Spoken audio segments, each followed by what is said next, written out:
Jimmy, we asked for Jimmy to be more aggressive, and he did that tonight. Jonathan Kuminga came out. He gave some great minutes and was productive offensively. He had 30 points combined. Draymond Green going to step up without Steph Curry? That's the question. Some are wondering in game 2, was he trying to get ejected on purpose because Steph Curry wasn't playing?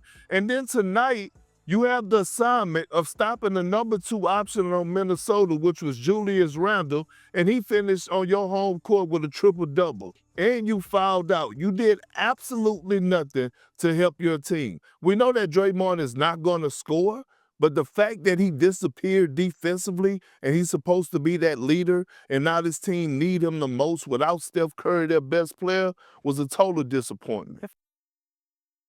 Draymond needs to step up. He's one of the leaders of this group. And let's see what Bob Myers also said about that leadership before I give you my thoughts on why Draymond is to be blamed from where we are right now in this series.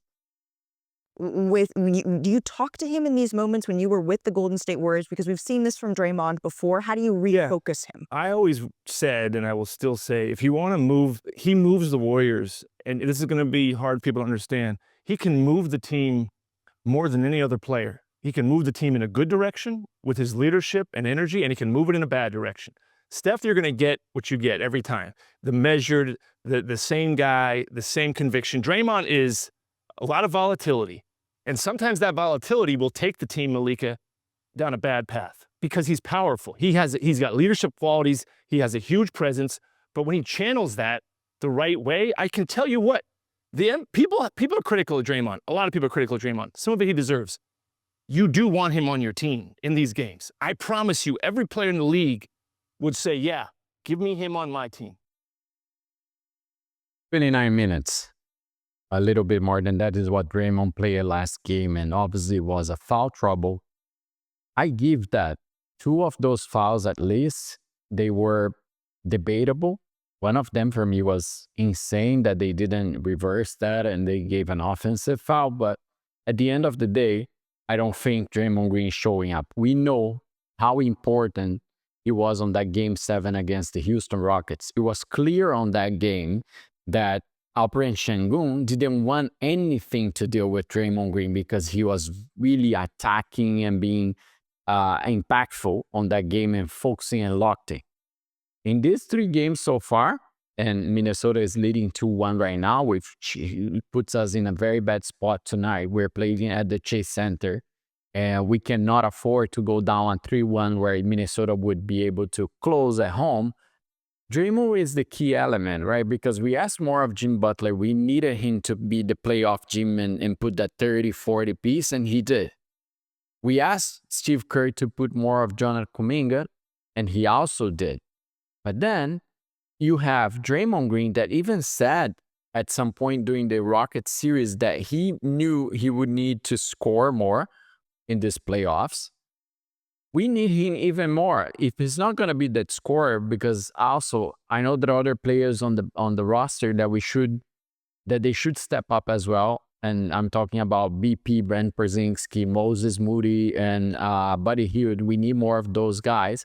But on the defensive side, you cannot let a team which has Julius Randle and Rudy Gobert, which Draymond criticizes so much, to actually have the impact that they're having on the paint and the rebounds and committing those kind of fouls. I agree with what Perk said in the beginning in that game too.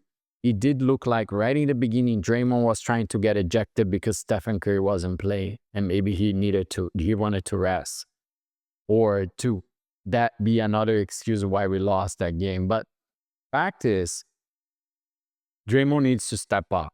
He is the mastermind on our defensive system, and he needs to be playing. He needs to control. He needs to be aggressive without committing those fouls, because at the end of the day, you want to debate it, but there's always something that can go towards him. And because the history that he has and the reputation that he built, which is completely his fault, the referees usually go against him.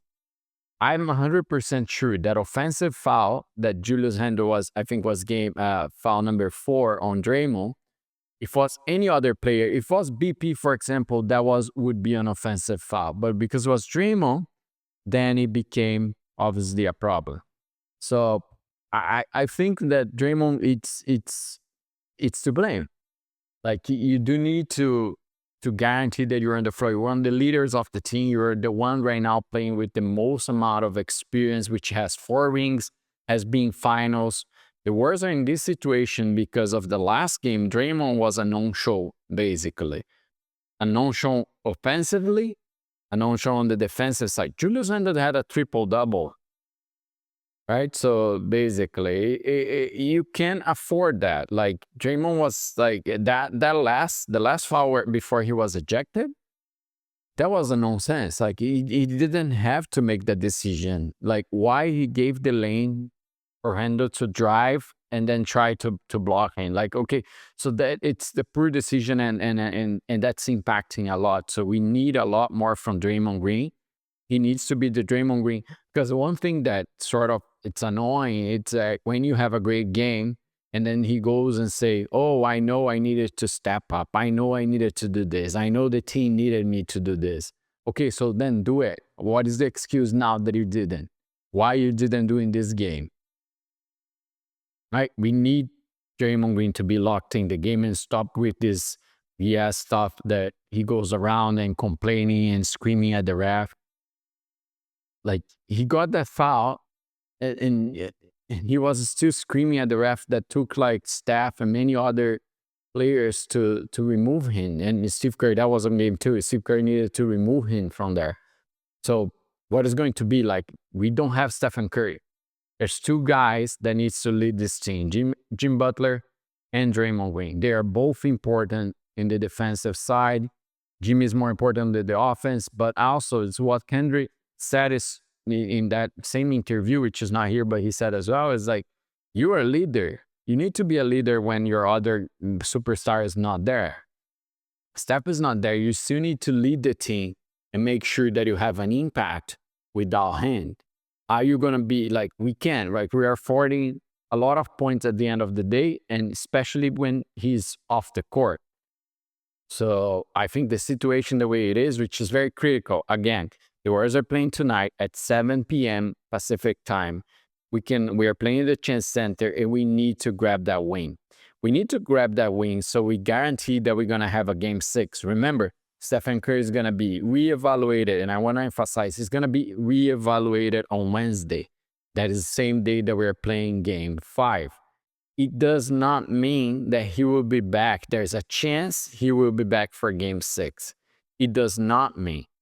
But even if that's a possibility, we need to get to that game 6, right? Right now, we just have until game 5 guaranteed because we grab 1 win, is 2-1. If we lose tonight, it's 3-1, and they're going to play game 5 on their home court, which makes very dangerous for us. We could literally end the season here, and we know a lot of that. I don't think that the Warriors would be in this position at all if Stephen Curry didn't have the hamstring injury. But we are, and now we really need Draymond Green to step up. If that's what he did for the series against the Rockets, he needs to do that again. So let me know your thoughts. Do you think Draymond Green is really the one to blame? I know you expect more from Buddy Hield, Brandon Perzinski, Moses Moody, other guys as well. But I do think that the 2 main ones on the offense side, JK and Jim Butler, that could provide, they did. But we lacked it on the defensive side, and I know who to blame when that happens. Let me know your thoughts. I hope we had a great game tonight, and I hope tomorrow we come here to discuss a win of the Warriors. Let's go.